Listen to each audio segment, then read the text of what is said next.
আসসালামু আলাইকুম, সবাই কেমন আছেন? আশা করি ভালোই আছেন। আজকে সকালবেলা ঘুমের থেকে ওঠার পরে মোবাইলে এমন একটা মর্মান্তিক বেদনাদায়ক যে পোস্ট দেখলাম। দেখার পরে নিজেই আমি এই পোস্টটা সম্পূর্ণভাবে দেখতে পারি নাই। আমার হৃৎপিণ্ড কিংবা হার্ট দুর্বল হয়ে গেছে। সেটা হয়েছে ছোট্ট একটা নাবালক বাচ্চার সামনে তার বাবাকে কে বা কারা বর্তমান পরিস্থিতিতে যারাই আছে এই ধরনের লোকেরা সাধারণ জনগণ শতে শতে হাজার হাজার জনগণের সামনে, আর যে লোকটাকে মারছে সেই লোকটার ছোট ছোট মাসুম বাচ্চা আহাজারি করতে আছে, চিৎকার করতে আছে।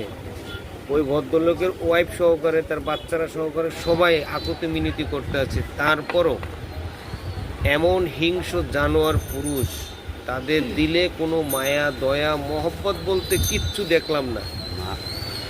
ওই বাচ্চাটা কাঁদে বাপেরে মারার কারণে, তারপরও কয় যদি কান্দো তাই তোর বাপেরে কিন্তু আরও মারবো। এখন কথা হয়েছে এইটা, যদি ওই ছোট্ট নাবালক বাচ্চা না হয়, যদি আর একটু বড় হইতো, তাহলে ওই বাচ্চার সামনে যে যতই বড় বীরপুরুষ হোক না কেন, তাহলে আমার মনে হয় ছেলে হইলে তো জীবনেও এটা সম্ভব নয় যে মাসুম বাচ্চা হইলেও ছেলে যে কোনো উপায়ে তার বাবারে রক্ষা করতো। যেহেতু বাচ্চা মেয়ে ও পারলো না, হয়তো বড় হইলে পারতো, কিংবা তার সাথে যারা জনগণ ছিল তারা যদি উৎসাহিত করতো, তাহলে অবশ্যই তারা কিন্তু এটার প্রতিহত করতে পারত।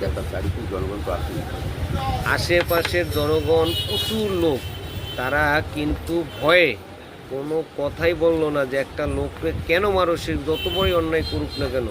এই বাজারে মানে বর্তমান যে দেশটা কোথায় আছে আল্লাহ জানে। এই যেমন আমি এইখানে বসে কথা বলতে আছি, এখন আমারে যদি কেউ আইসা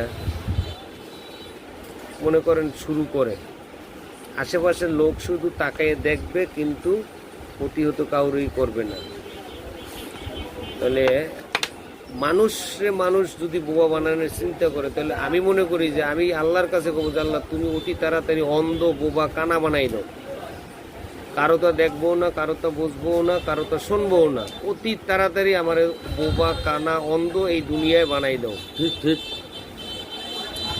মানে আমার ভাষ্যটা এইখানে, যেহেতু আমরা প্রতিবাদ করতে জানি না, তাহলে নিশ্চিত আমাদের এই তিনটে উপায়ে তুমি আমাদেরকে সবসময় রাখো। সবাই ভালো থাকবেন। আসসালামু আলাইকুম। পরবর্তীতে কোনো এক সময় যদি দেখা হয়, বাইসা থাকবে।